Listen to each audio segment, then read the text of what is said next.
I'm Biresh Banerjee. Welcome to DW News Asia. Now, it's a normal thing for most of us. Get on a bus and travel to work. But for many women in Pakistan, this utterly simple and mundane act involves getting harassed, groped, and stared at by men. It sounds overblown, but in a country where many women have to fight to be allowed to leave the house alone, taking public transport is a big step. To make this decision easier, Karachi has introduced new pink buses, an exclusive women's-only service. DW reporter Binish Javed was on one to find out what women make of it. This is how most women in Karachi commute. A small women-only section is often occupied by men. Shoving and pushing are common. A very uncomfortable and unsafe experience for millions of women. But these new women-only pink buses on the roads of Karachi are a relief for many. The buses have better safety systems, such as an emergency exit, lights installed, and also security cameras.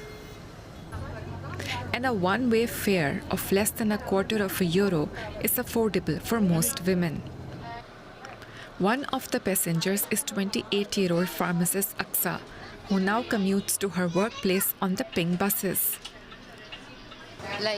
When you are going in this bus, you don't have to worry about taking care of yourself or your clothes or your things, and you are stress-free.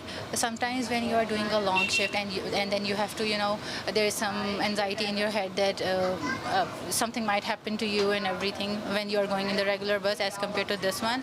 Here you don't have to worry about these things. Many of the women commuting on the bus have experienced harassment on public transport.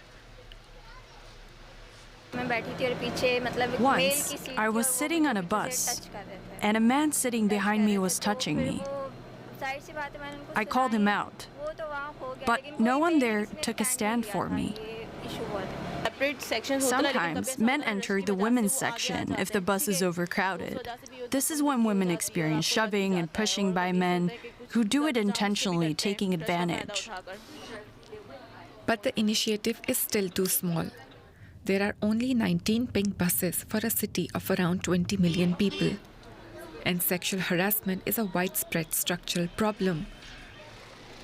Critics say the government should make efforts to change the attitude of men towards women. The law is there. We just need to somehow encourage people to enforce or to help the government enforce the law by lodging the complaint. Unfortunately, because of the social pressure and the taboo that the society attaches to it, most people are reluctant to actually report such matters.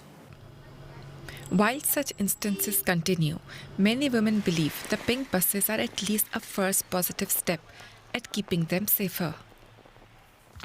And DW reporter Binish Javed filed that story from Karachi and joins me now for more context. Binish, welcome. It sounds utterly basic, but why is discussing a new bus service for women such an important story? Biresh, I think it is an important story because most women in Pakistan do not have the luxury of safe public transport. So many women, and there are many areas in Pakistan where public transport is not even available. And if it is available, it is a very difficult experience for women. Women complain of being groped, touched, harassed by men. They complain of facing lewd remarks by men, and not only by male passengers, but also by drivers and conductors. One of the women who was on this pink bus when I was in Karachi, she told me that once a conductor gave his number to her and he was expecting her to call him. And if I talk about my experience, every time I go to Pakistan and if I have to take a taxi, almost always I have to tell the taxi driver to not stare at me from the mirror. And taxi is something that most women in Pakistan still can't afford. So they rely on public transport. And I'll also share my experience of using public transport. Many years ago, when I was a bachelor student, I was coming back from Islamabad to my home in Rawalpindi. And I wanted to take a bus which was full of men, packed with men. And then I thought that maybe I could take a seat with the driver maybe I will feel more safe, comfortable. But the entire 45 minutes to 1 hour, the driver kept staring at me, made me really uncomfortable. And when the bus stop came, I took a taxi to go to my home. And when I paid the taxi driver, he literally grabbed my hand. It was a horrible day for me. So this story is important because sexual harassment on public transport is an issue that affects millions of women. And on a daily basis at that. On a daily basis. And given what you're saying, I mean, to what extent are families reluctant to let their daughters and sisters travel alone? So in an average household in Pakistan, honor is associated with women. And then there is a level of, or a degree of protection that the honor has to be protected. And because public transport is so unsafe, it's out of question for most women and young girls to take public transport on their own, alone, without accompanied by their parents or father or brother. So that's why most women and young girls end up being dependent on their brothers, fathers, to take them to maybe to a shopping mall, to a supermarket. Because it's so unsafe, I can't imagine a teenage girl in Pakistan being allowed to take public transport alone without being accompanied by a family member. Yet when you spoke to the advisor to the Chief Minister of Sindh province, where Karachi is, of which Karachi is the capital, he put the onus on women to complain about the harassment that they face. I mean, is this even a realistic suggestion? I don't think it's a realistic suggestion. And he also mentioned that talking about sexual harassment is a taboo topic. So complaining about sexual harassment is a very difficult conversation to have.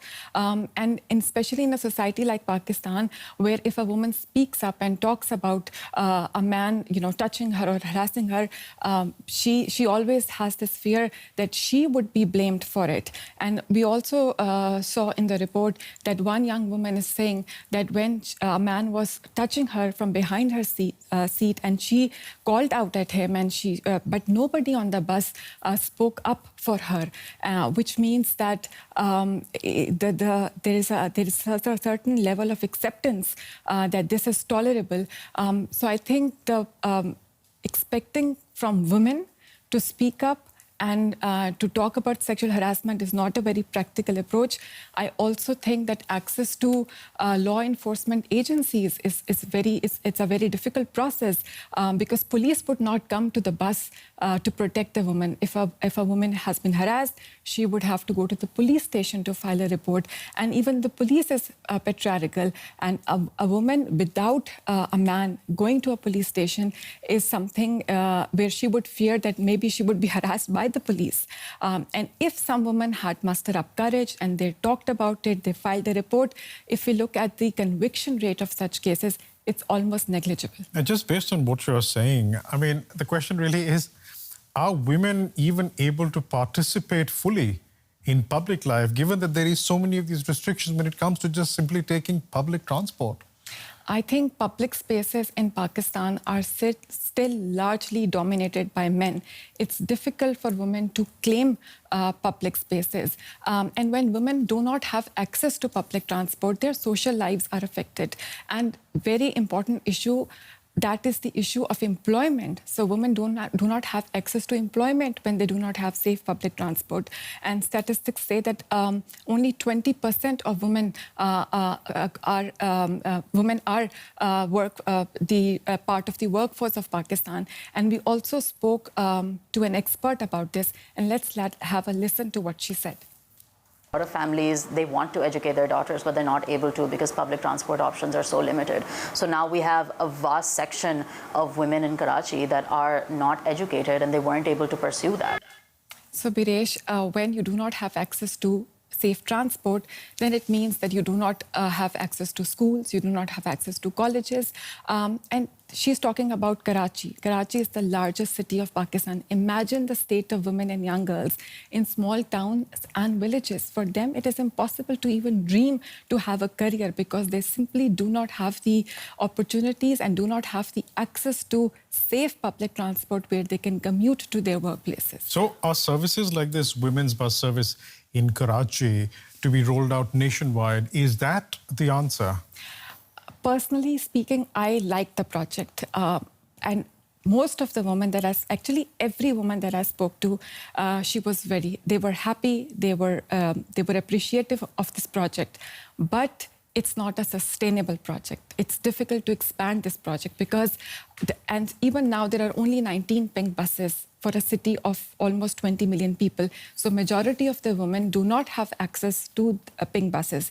There are 3 pink buses that now run in a city close by to Karachi, but it's a very expensive project that requires millions of euros. So I don't see for a country like Pakistan that it's a very practical project, but unfortunately, I don't think that it's expandable, at least when we look at the economic situation of the country now. Let's look at what is sustainable, because providing a service is one thing, changing attitudes, societal attitudes, and particularly men's attitudes is another. Any plans on that front from the government? So when we see other provinces, there are some government-sponsored programs that aim to support women's mobility.